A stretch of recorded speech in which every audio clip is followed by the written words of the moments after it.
Aí, agora foi. Então, beleza. Hoje é o último capítulo. Vai. Tem assuntos bem diferentes do que a gente já viu até aqui. Mas, bora pro último. E se surgir qualquer dúvida, a gente conversa aqui. Então, nesse capítulo, a gente já vê um breve resumo dos 10 algoritmos que não foram cobertos nesse livro e uma explicação sobre suas utilizações. E você receberá dicas sobre o que ler conforme seus interesses. Então, o primeiro algoritmo é árvores. Então, vamos voltar ao exemplo da pesquisa binária. Quando um usuário acessa o Facebook precisa pesquisar em um longo array se este nome de usuário realmente existe. Como comentado anteriormente, a maneira mais rápida de realizar uma pesquisa em um array é por meio da execução de uma pesquisa binária. Porém, há um problema. Cada vez que um novo usuário for criado, será necessário inserir o seu nome de usuário no array, sendo preciso reordená-lo, pois a pesquisa binária funciona apenas em arrays ordenados, ou seja, no caso do Facebook tem que ser por ordem alfabética. Não seria bom se fosse possível inserir um novo nome de usuário diretamente no slot correto do array, sem que fosse necessário reordená-lo? Essa é a ideia da estrutura de dados árvore binária de busca.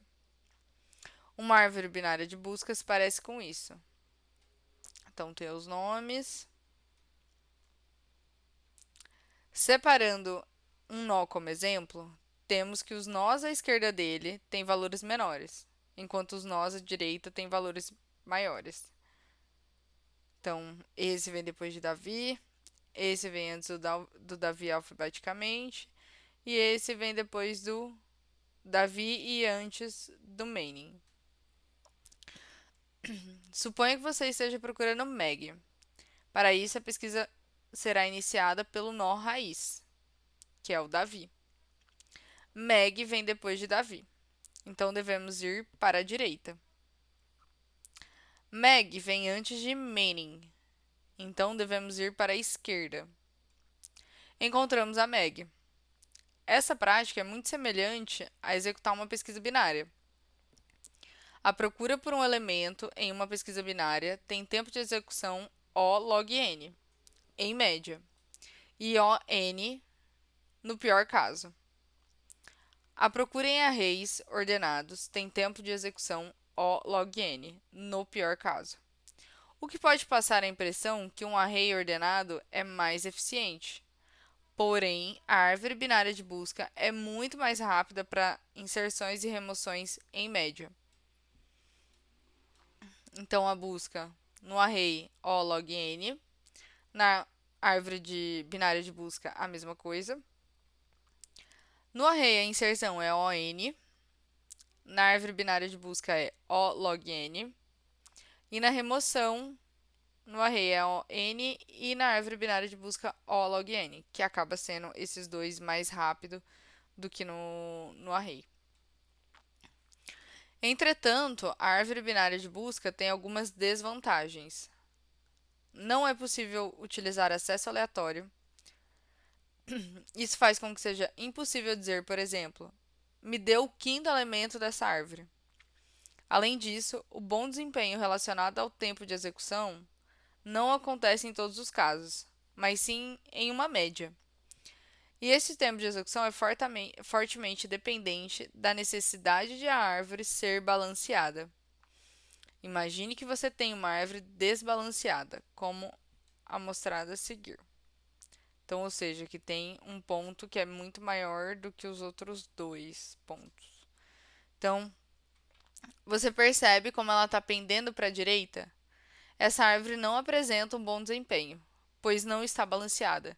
Existem árvores binárias de buscas especiais que se balanceiam automaticamente. Um exemplo dessa árvore é a árvore vermelho-preta, também conhecidas como árvore rubro-negra. Então, quando utilizamos as árvores binárias de busca, as árvores B, um tipo especial de árvore binária, são comumente comumente usadas para armazenar dados em banco de dados. Se você se interessa por banco de dados ou estrutura de dados mais avançadas, leia sobre os seguintes itens: árvore B, árvores rubro-negra ou red black tree, heaps e árvores splay, que são árvores espalhadas. Então, as árvores, né, o algoritmo de árvore de busca binária é melhor para banco de dados. Que eu acho que no banco de dados acaba ficando mais ordenado as coisas. Eu só fiquei na dúvida de como ele define o nó, é aleatório, né? É aleatório. Igual naquele. Uhum, É tá bom. logo no início, né? Aqui ele é meio aleatório. Uhum, beleza, pode continuar. Índices invertidos. A seguir, pode-se observar uma versão simplificada de como uma ferramenta de busca funciona. Imagine que você tenha 3 páginas da web com conteúdo simples. Uma com Oi, lá, Oi, Adite e outra com Oi, lá vamos nós. Vamos construir uma tabela hash a partir desse conteúdo. Então, a tabela hash. As chaves da tabela hash são as palavras e os valores informam em qual página cada palavra aparece. Agora, considere que o usuário procura a palavra Oi. Vamos ver em quais páginas essa palavra aparece. Então, aparece na página A e na página B. Assim, vamos mostrar ao usuário essas páginas como resultado da sua pesquisa. Suponha agora que o usuário pesquisou a palavra lá. Bom, você sabe que essa palavra aparece na página A e na página C. Fácil, não? Porque está aqui, ó, na tabela hash.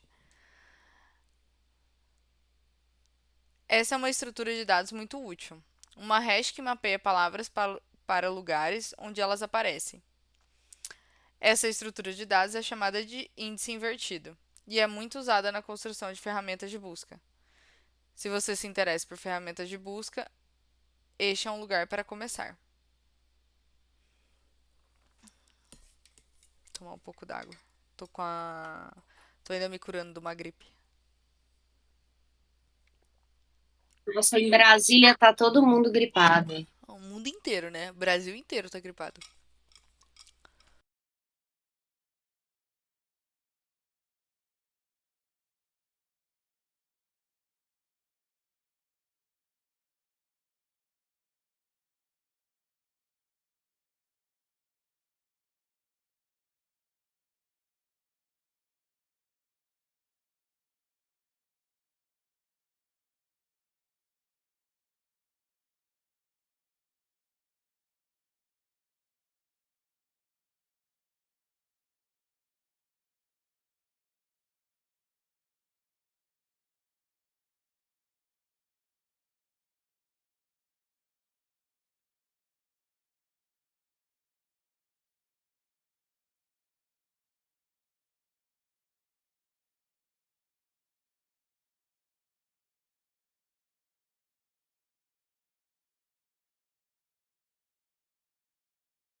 Já que eu não tô te ouvindo, você tá falando?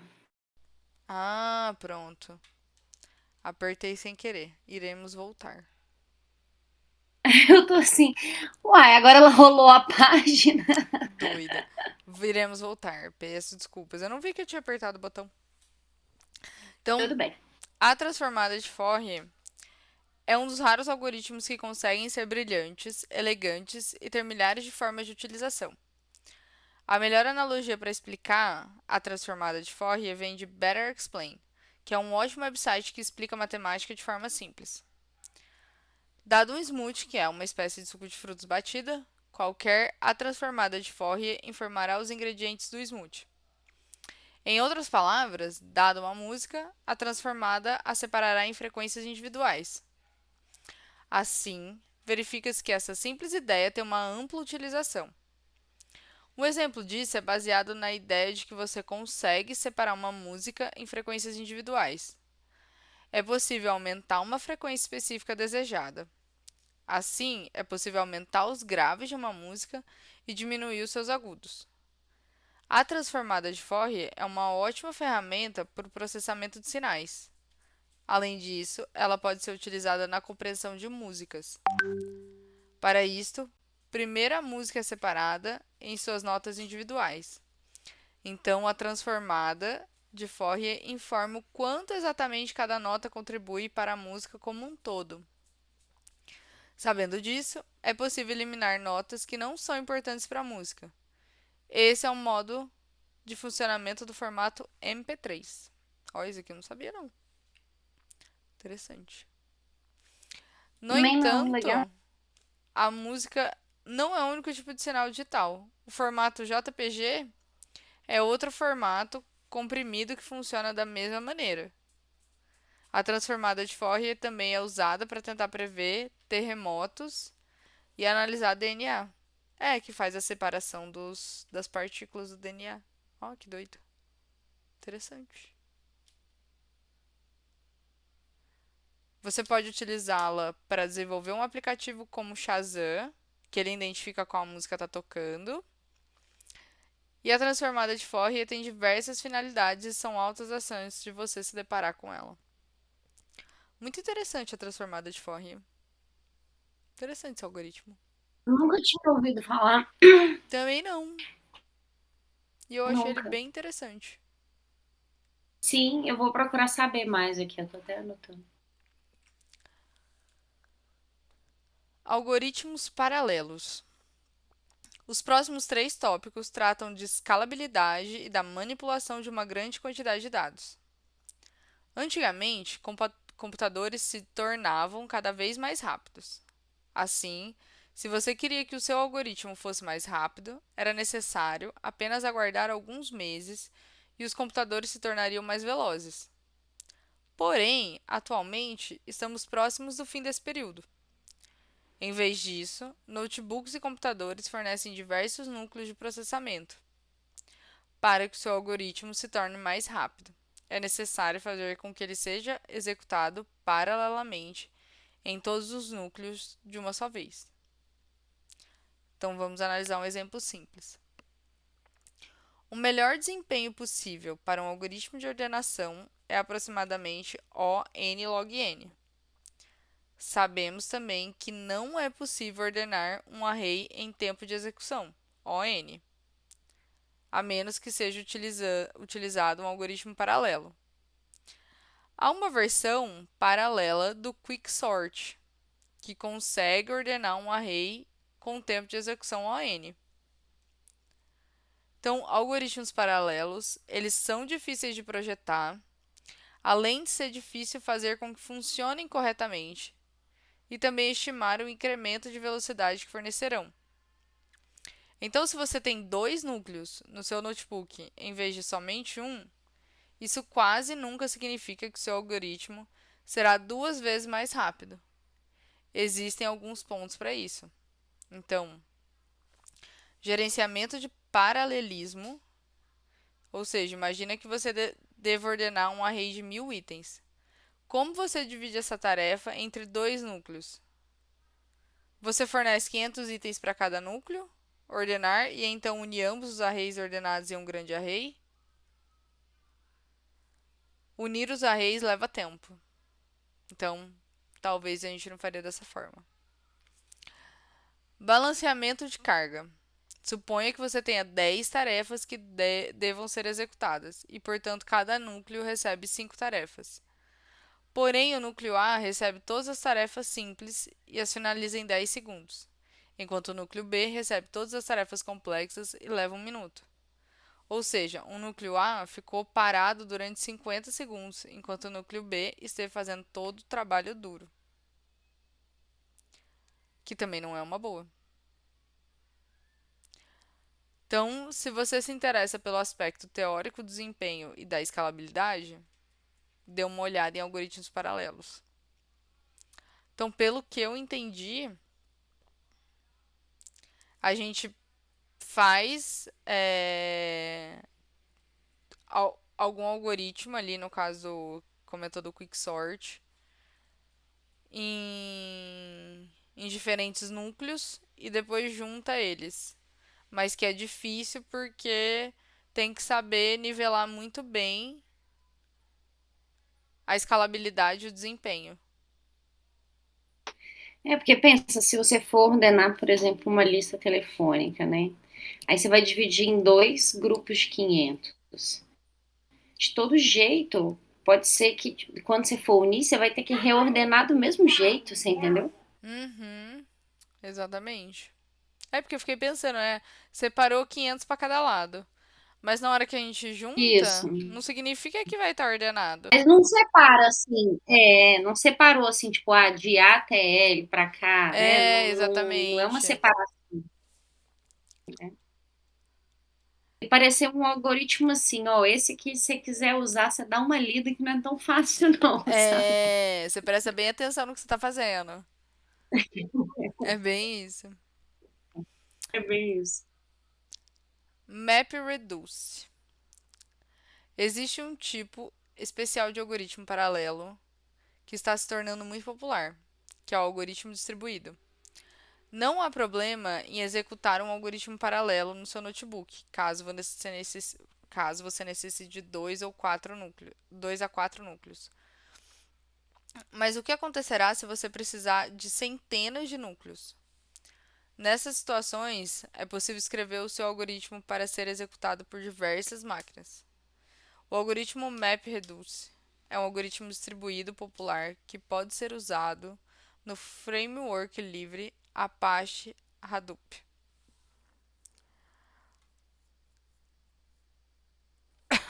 E por que os algoritmos distribuídos eles são úteis?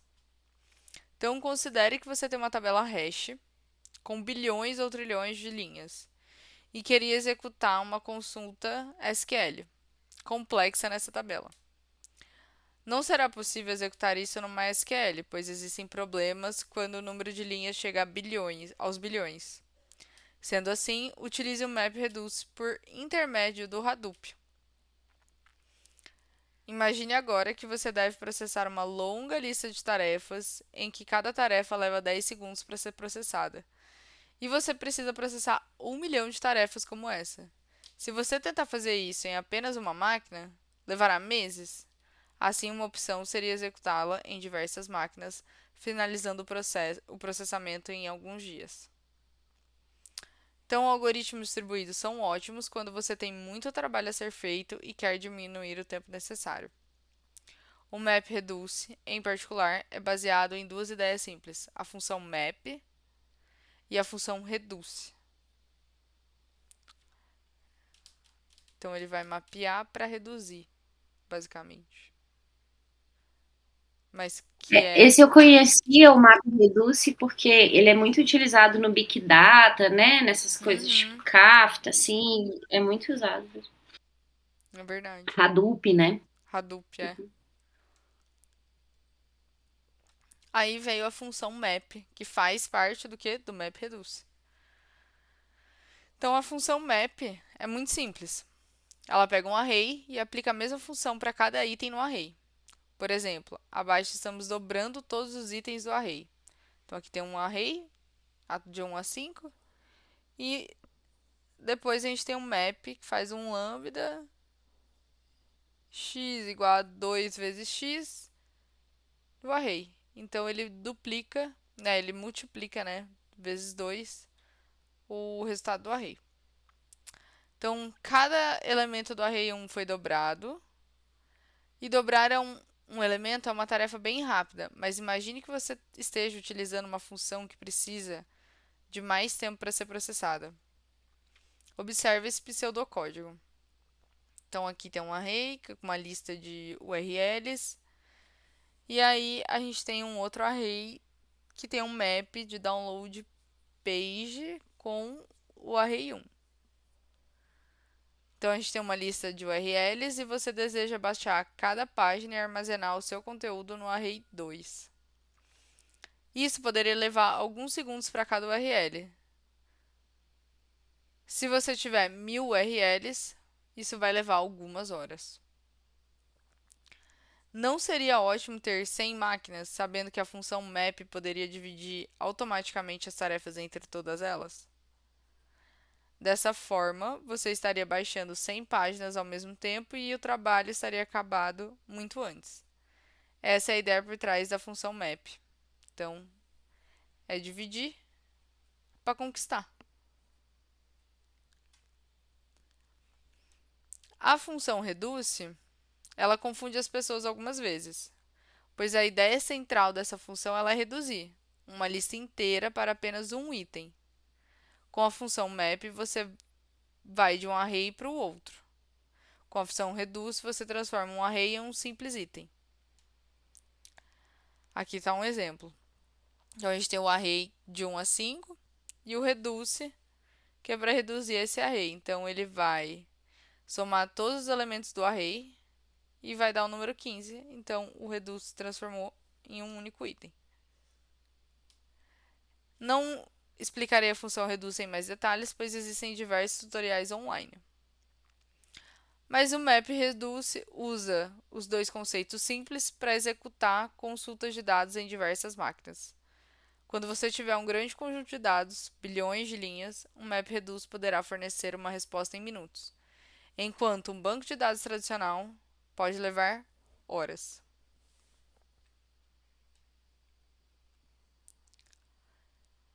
O filtro de Bloom e hyperloglog. Imagine que você está no comando do Reddit. Quando alguém posta um link, você quer ver se ele já não foi postado antes, pois histórias que não foram postadas antes são consideradas mais valiosas. Assim, é preciso descobrir se esse link já foi postado antes ou não. Considere que você é a Google e que esteja rastreando páginas da web. Você deseja apenas rastrear uma página da web caso ela não tenha sido rastreada antes. Assim, é preciso encontrar uma maneira de saber se essa página já foi rastreada ou não.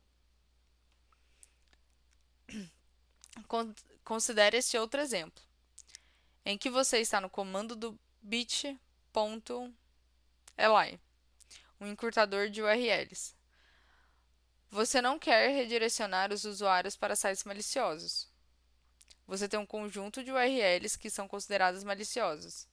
Agora é preciso descobrir uma maneira de saber se você está redirecionando o usuário para uma URL daquele conjunto. Então, todos esses exemplos eles são baseados baseados no mesmo problema. Você tem um conjunto muito grande. Agora, você tem um novo item e quer conferir se esse item pertence ao conjunto. Isso poderia ser feito rapidamente com uma hash. Por exemplo, imagine que a Google tem uma hash enorme em que as chaves são todas as páginas da web que já foram rastreadas. Você quer conferir se a dit.io já foi rastreado. Então, a dit.io é uma chave da hash, então você já rastreou esse site. O tempo médio de busca para uma tabela hash é O1. A dit.io está na hash, então esse site já foi rastreado. Você o encontrou em tempo constante. Muito bom. Acontece que essa hash precisa ser enorme. A Google indexa trilhões de páginas da web, por isso se essa hash contiver todas as URLs indexadas, ocupará muito espaço.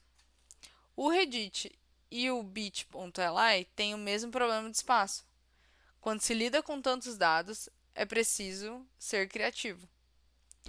Então, primeiro a gente vai pelos filtros Bloom. Eles oferecem uma solução. Eles são estruturas de dados probabilísticas que fornecem uma resposta que pode estar errada, mas que provavelmente estará correta. Então, em vez de perguntar a uma hash, é possível perguntar a um filtro de Bloom, se a URL já foi rastreada antes. Uma tabela hash forneceria um resultado exato, mas um filtro de Bloom fornecerá um resultado que provavelmente será correto. Falsos positivos são possíveis. Então, a Google poderá dizer: você já rastreou esse site, mesmo que isso não seja verdade. Falsos negativos não são possíveis. Caso o filtro de Bloom diga: você ainda não rastreou esse site, então você definitivamente não rastreou. Então, os filtros de Bloom são ótimos porque eles usam pouco espaço. Uma tabela hash teria que armazenar cada URL rastreada pela Google, enquanto o filtro de Bloom não precisa. Eles são ótimos, pois você não precisa de uma resposta exata em todos os exemplos fornecidos. O BitAli pode dizer: nós achamos que esse site é malicioso, então tenha cuidado. Que aí ele não dá uma certeza, tipo, esse site é malicioso. Faz sentido. Já tinha até ouvido falar do filtro de Bloom. Ele, algumas coisas de HTTPS usam ele também, né? É verdade. Ah, a Google, acredito eu que teve um anterior que a gente conversou. No caso, por exemplo, a Google tem o reCAPTCHA, né? E o reCAPTCHA, ele funciona como? Se o score dele for muito próximo de zero, provavelmente ele é um bot. Mas não é uma certeza também.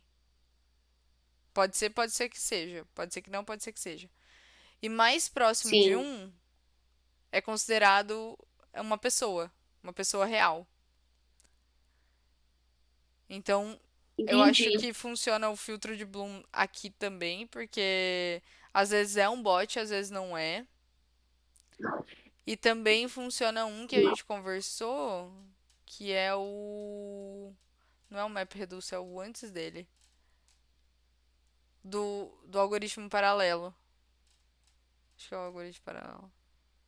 Não, minto, a transformada de Fourier também dá muito certo com questões da Google. E a da Google também tem a ver com IP.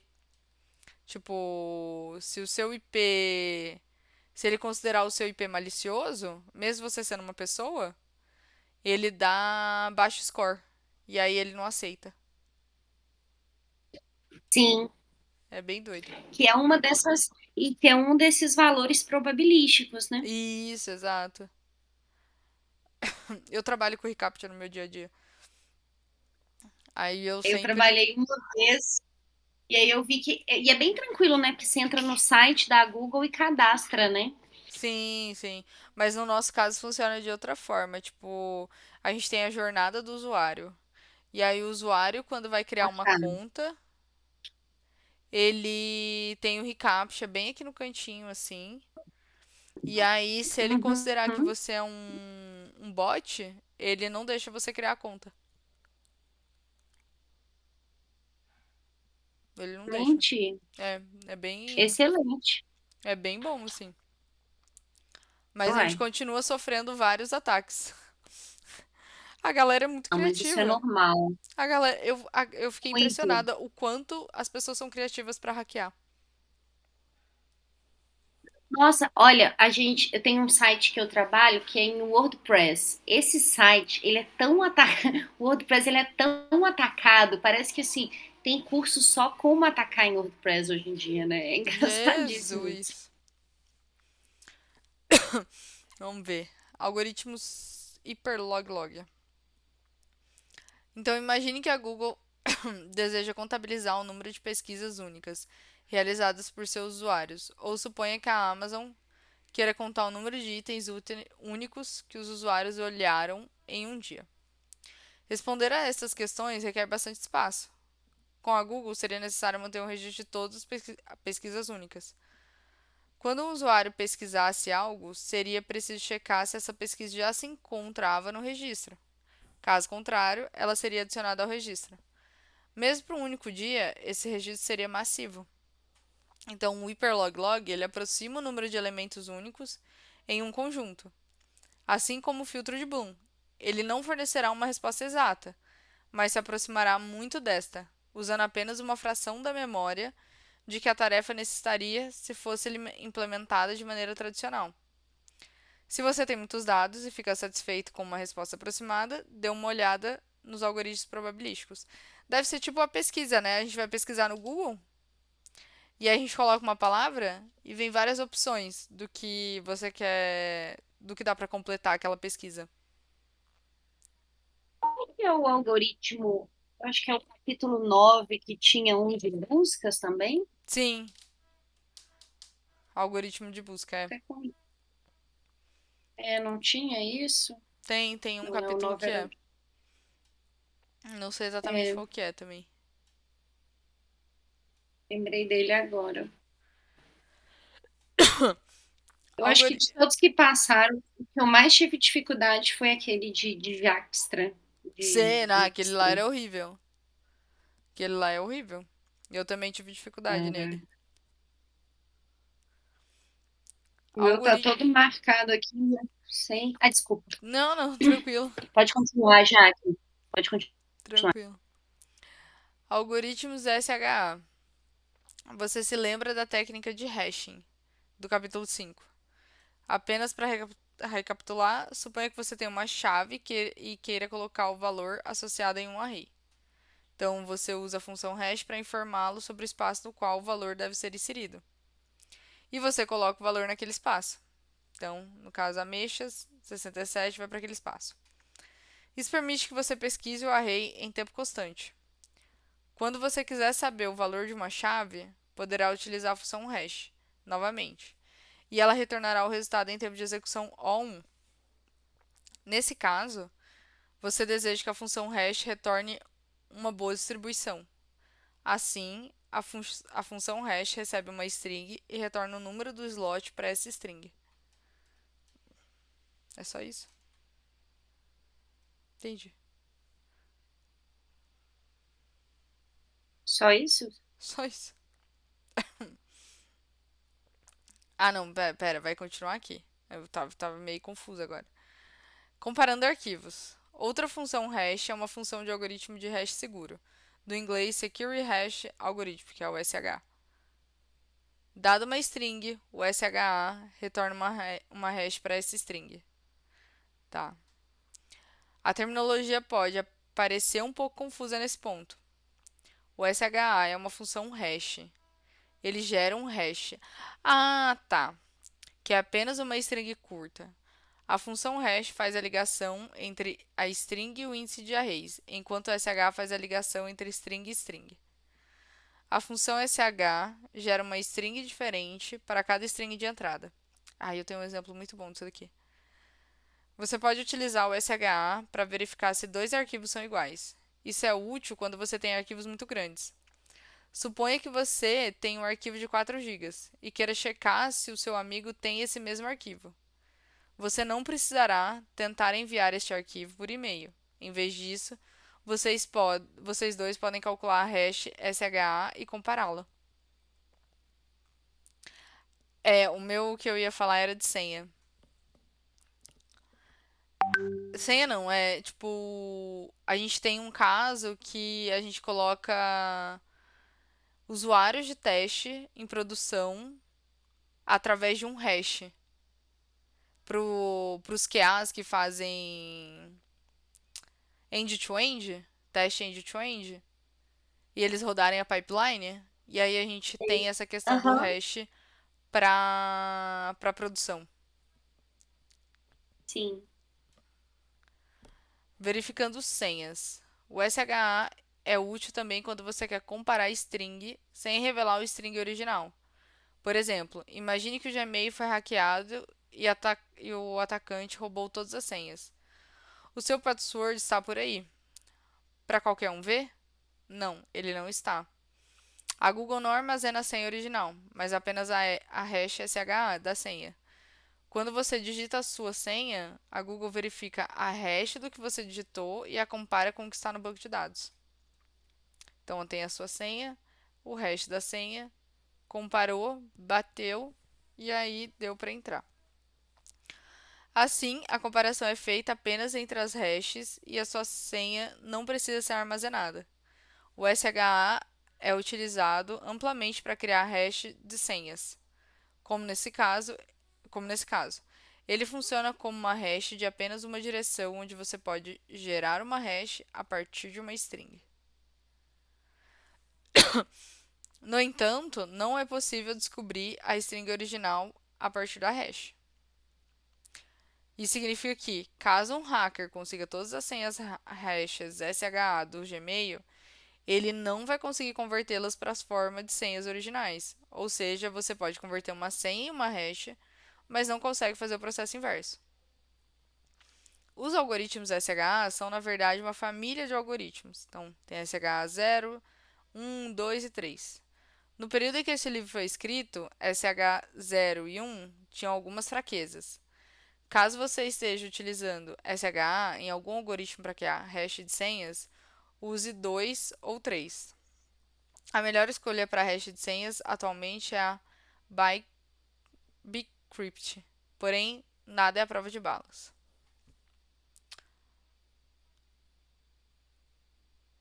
Hash sensitivo local. O algoritmo SHA tem outra característica importante. Ele é localmente insensitivo. Imagine que você tem uma string e que você calcule uma hash para ela. Se você modificar apenas um caractere e recalcular a hash, ela será totalmente diferente. Isso é bom porque não será possível comparar as hashes para verificar se a senha está perto de ser quebrada. Porém, às vezes você quer o contrário, uma função hash localmente sensitiva. E é aí que a SymHash entra.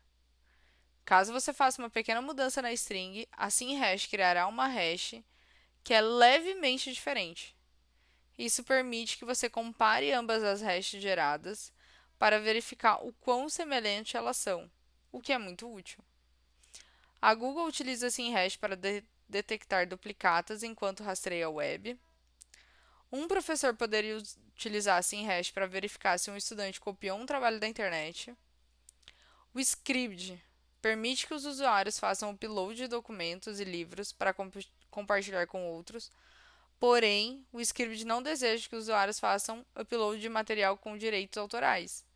Assim, o site poderia utilizar SymHash para verificar se o upload é semelhante a um dos livros do Harry Potter, por exemplo, e o rejeitar automaticamente caso fosse.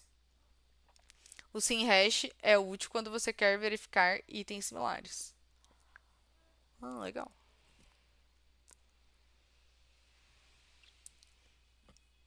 Troca de chaves de Diffie-Hellman. A troca de chaves do algoritmo de Diffie-Hellman merece uma menção, pois ela resolve um problema muito antigo de uma maneira elegante. Como você encriptaria uma mensagem para que ela pudesse ser lida apenas pelo destinatário? A maneira mais simples de fazer isso é por intermédio de um código secreto, como por exemplo A igual a 1, B igual a 2 e assim por diante. Então, se eu lhe enviasse a mensagem 15, 12, 1, você poderia traduzi-la para OLA. Porém, para que isso funcione, nós dois devemos concordar no código secreto utilizado. Não podemos concordar via e-mail, visto que alguém pode hackear o seu e-mail. Descobrir a cifra de decodificar nossas mensagens. Mesmo que o encontro seja feito pessoalmente, alguém ainda pode descobrir a cifra, pois ela não é complicada. Assim, devemos mudá-la diariamente. Porém, teremos que nos encontrar diariamente para modificá-la todos os dias. E mesmo que conseguíssemos modificá-la diariamente, uma cifra tão simples quanto essa é facilmente quebrável, com ataques de força bruta. Considere que eu enviei a mensagem 9, 6, 13, 13, 16, 24, 16, 19, 13, 5. Vou chutar que a cifra utilizada seja A1, B2 e assim por diante. Então ficará if, mmp, xp, sme. Isso não faz sentido. Vamos tentar com A é igual a 2, B é igual a 3 e por assim diante. e aí vira Hello World. Funcionou. Uma cifra tão simples quanto essa é fácil de ser quebrada. Os alemães utilizaram cifras muito mais complexas na Segunda Guerra Mundial, mas mesmo assim elas foram quebradas.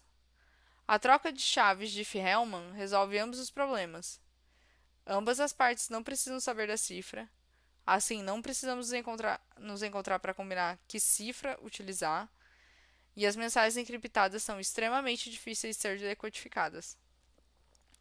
A troca de chaves Diffie-Hellman contém duas chaves, uma pública e uma privada. A chave pública é exatamente isto, pública. Você pode divulgá-la no seu website, enviar por e-mail para amigos ou fazer o que você quiser com ela, pois não é necessário escondê-la. Quando alguém quiser enviar uma mensagem, ele a encripta usando a chave pública. Uma mensagem encriptada pode ser decodificada apenas com a utilização de uma chave privada. Assim, enquanto você for a única pessoa com a chave privada, somente você será capaz de decodificar as mensagens. O algoritmo Diffie-Hellman ainda é usado na prática em um conjunto com o seu sucessor RSA.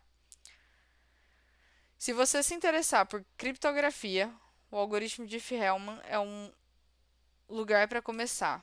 Ele é elegante e não muito complexo de seguir.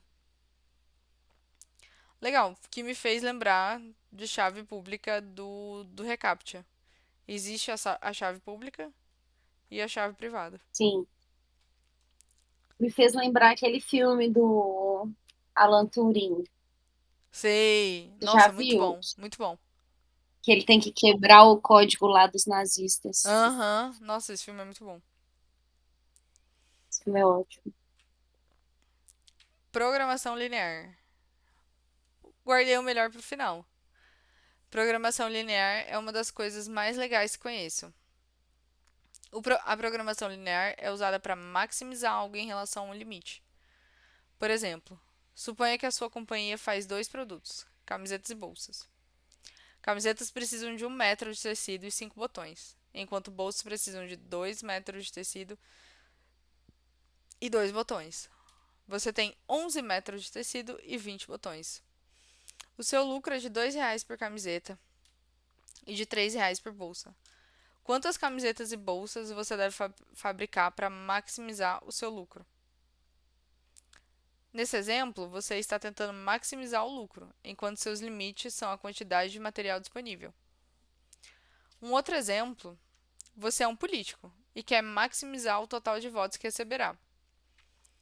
A sua pesquisa informou que leva em torno de 1 hora de trabalho, marketing, pesquisa e assim por diante, para conseguir o voto de um morador de São Francisco, enquanto levam 1 hora e meia para conseguir o voto 1 hora, 5 horas para conseguir um voto de um morador de Chicago. Você precisa de pelo menos 500 moradores de São Francisco e de 300 de Chicago. E para isso você tem 50 dias. O custo para conseguir o voto de um morador de São Francisco é R$ 2, enquanto para um morador de Chicago é R$ 1. O seu orçamento total é de 1.500. Qual é o número de votos máximo que você pode conseguir? São Francisco e Chicago. Então aqui a gente está tentando maximizar os votos, considerando como limite o tempo, que é de 50 dias, e R$ 1.500, que é o dinheiro. Você pode estar pensando, você falou sobre vários tópicos de otimização nesse livro. Qual é a relação deles com a programação linear? Todos os algoritmos de grafos podem ser feitos por meio de uma programação linear. A programação linear é um framework muito mais geral, enquanto o problema de grafos é apenas um subconjunto dela. Eu espero que a sua mente tenha explodido com essa revelação. Então, a programação linear utiliza o algoritmo simplex, que é um algoritmo complexo. Por este motivo, não o incluí nesse livro. Se você se interessa por otimização, dê uma olhada em programação linear. O melhor é um algoritmo simplex, que é Simplex, complexo. mas ele é complexo, né? Eu também acho, achei perfeito. Mas no fim de tudo, de todos os algoritmos que ele falou, A programação linear, ela faz todos eles. Esse é o melhor, né? Também. Todos os algoritmos que a gente conversou, de busca, binário, nananana, a programação linear faz ele. Muito doido. E aí, no fim do livro, eu não sei se vocês viram, mas tem São as respostas dos as exercícios, né? respostas. Exato. Exatamente. São as respostas. Aí tem um tanto bom.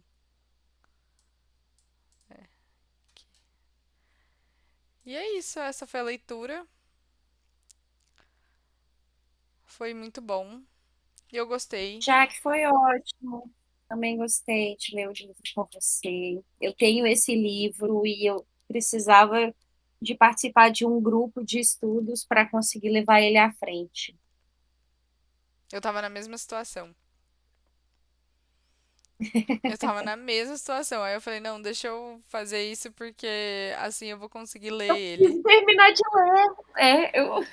Mas assim, o que eu achei interessante é que muitas coisas que a gente viu dos algoritmos do livro são coisas que a gente consegue enxergar no nosso dia a dia de trabalho. Tipo, agora Sim. no final, esses 10 últimos algoritmos eu enxerguei muito em coisas que eu utilizo no meu trabalho. E aí eu achei. É, eu acho Pode que falar. além disso, ele tem uma analogia muito boa, né? Ah, Tem. eu Tem. gostei disso. Eu também. Ele é mais dinâmico, mais didático.